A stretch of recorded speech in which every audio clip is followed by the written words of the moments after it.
খোকসা বাস স্ট্যান্ডে আনুমানিক সকাল 7 ঘটিকার সময় একটি ড্রাম ট্রাক এবং একটি মোটরসাইকেলের মুখোমুখি সংঘর্ষ। মোটরসাইকেলে 3 জন আরোহী গুরুতর আহত হয়ে খোকসা উপজেলা স্বাস্থ্য কমপ্লেক্সে ভর্তি করা হয়। আহতদের পরিচয় জানা গিয়েছে শিমুল পিতা মমিন, গ্রাম জাগলবার; আশিক পিতা কাশেম, গ্রাম জাগলবার। দুজনই ইয়াকুব আহমেদ চাদর যে স্কুল মাধ্যমিক বিদ্যালয় রয়েছে সেখানকার তারা ছাত্র, তারা 7-এ লেখাপড়া করে। প্রাইভেট পড়তেই মূলত খোকসাতে তারা এসেছিল। ছাড় আসতে দেরি করাই তারা ঘুরতে বেরোয়েছিল তার বড় ভাইয়ের সঙ্গে, এটা প্রত্যক্ষদর্শীরা বলেছে। আর একজন রয়েছে রাব্বি, পাইকপাড়া মির্জাপুর বাড়ি। এদের মধ্যে দুজনের অবস্থা খুবই আশঙ্কাজনক।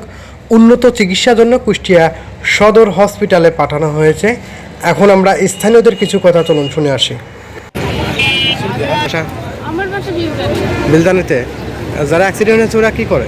ওই স্টুডেন্ট। কিসে পড়ে? আমার ভাই 7-এ পড়ে, আর দুইটা কিসে পড়ে আমি জানি না। এটা আইনলবেস কল আছে বলে আইনলবেস আমি ওই না পান বানাচ্ছি, আর এর মাঝে গাড়িটা তো ব্যাক সাইডে এসে যেভাবে মারাছে, এটা তো পুরো ট্র্যাক লাগবে। এটা তো আমি ওই ছেলেরা দোষ দেবো না, আচ্ছা তো রং সাইডে এসে মারাছে, আমি তো ক্লিয়ার দেখি। মুখোমুখি সংঘর্ষ হয়েছে না পিছন থেকে মেরে দিয়েছে? সামনাসামনি।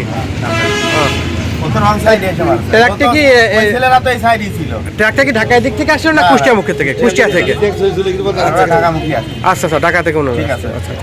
ওই ট্রাক এসে সামনে সাথে এখন কয়জন ছিল মোটরসাইকেলে? তিনজন। কি অবস্থা? মানে ছাত্র। আচ্ছা, কি অবস্থা এখন তিনজনের? দুইজনের অবস্থা তো খুবই খারাপ। এই জায়গাতে শরীর স্বাস্থ্য ভালো যে এটা চালাচ্ছিল, ড্রাইভারের অবস্থা তো নাক দিয়ে রক্ত বেরোচ্ছে, পরিবেশ তো খুবই খারাপ। ঠিক কয়টায় হয় এটা? আনুমানিক আধা ঘন্টা আগে, 40 মিনিট আগে, 40-45 মিনিট এরকম আগে হবে।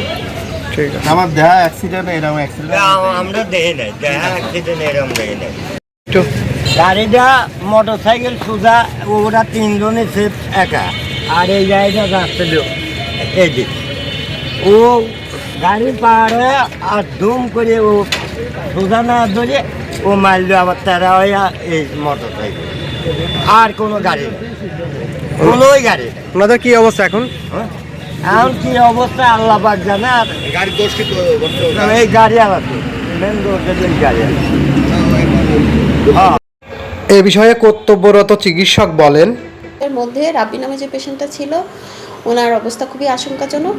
ওনার জিসিএস, যেটা আমরা বলি গ্লসকোক্রোমা স্কেল, মাথায় আঘাত পেয়েছে। জিসিএস এর অবস্থা 5-এ নেমে আসছে। হ্যাঁ, 15-র মধ্যে 5। ওনার অবস্থা আশঙ্কাজনক, নাক দিয়ে রক্ত বেরোচ্ছে, কান দিয়ে রক্ত বেরোচ্ছে। আমরা প্রাথমিক চিকিৎসা দিয়ে ওনার কুষ্টিয়া রেফার করেছি। আর আশিক যেটা ওনার ঘুরতে আসে আর মনে পিছনে বসলো, আর মাঝে বসলে আমার বাড়ির পাশে আর এক ছেলে আর সে বড় ভাই চালাচ্ছিল। এই জায়গায় এসে এক ট্রাকের সাথে লাগিয়ে আমার মনে পড়ে গেছে, আর এক ট্রাক চলে আসে। তারপরে ওরা 2 জন পড়েছে, পড়ে তার অবস্থা খুব খারাপ। আমার মনির খালি মাথায় লেগে নাক টাক দিয়ে রক্ত বেড়েছে। শিমুল, ক্লাস 7-এ। বাবার নাম মমিন, জাগলবার গ্রাম।